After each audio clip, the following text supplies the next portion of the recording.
માતાજી બધાને.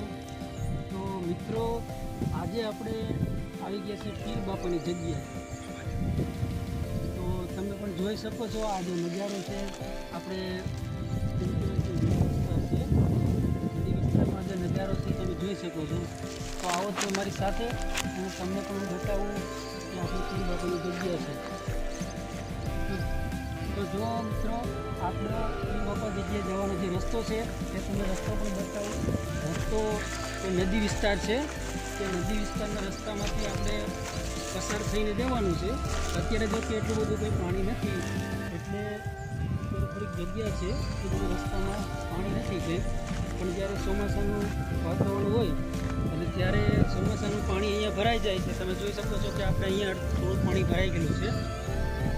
એટલે આપણે આ જે રસ્તામાંથી જઈએ ત્યાં બધામાં પાણી ઓલરેડી ભરાઈ ચૂક્યું. અને આ અમારા મિત્રો ખાડા ખાબોચિયા ભરેલા છે અને આ જો પાણીનો તળાવ ટાઈપ છે અને આ નજારો જ કાંઈક આખો અલગ છે. આ અત્યારે દિયા આસમાનનો નજારો છે. બહુ મસ્ત નજારો છે, કુદરતી વાતાવરણ. આ તમે જોઈ શકો છો મિત્રો કે નદીવાળો જે વિસ્તાર હતો એ આપણે પસાર કરી નાખ્યો છે. એ તો પાછળ રહી ગયો. અને હવે તમે જોઈ શકો છો કે આપણે અહીંયા એકદમ ખારા પાટ છે, આપણે કહેવાય કે એકદમ ખુલ્લી જગ્યા છે. આ તમે જોઈ શકો છો કે આ બધી વાડી વિસ્તાર છે, ફરતીકોર વાડી વિસ્તાર છે. અને અહીંયા ક્યારેક પણ અહીંયા કોઈ જનાવર પણ આવી શકે છે. અને એમાં આપણે કહીએ કે સિંહો કે એવો કોઈ જનાવર, હરણ છે કે આ બધી વસ્તુઓ અહીંયા આવી શકે છે ક્યારેક. તો તમે જુઓ મિત્રો કે આજુ આપણે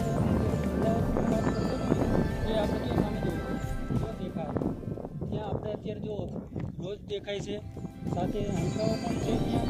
અને આ આપણે સામે પીર બાપાની જગ્યા છે. અને અહીંયા આપણે મામાદેવનું સ્થાન છે, મામાદેવની જગ્યા છે જ્યાં આપણે પીર બાપાએ જે દર્શન કરી અને રિટર્ન આપણે મામાદેવે દર્શન કરવા આવશું.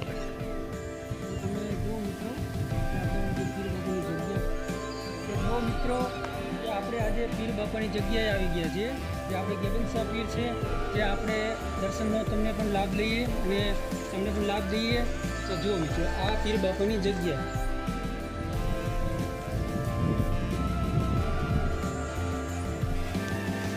મિત્રો દર્શન કરી લીધા છે.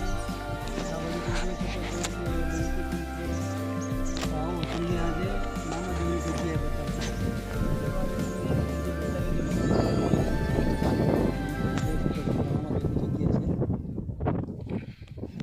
તમે પણ દર્શનનો લાભ લઈ લો. આપણે દર્શનનો લાભ લીધો છે.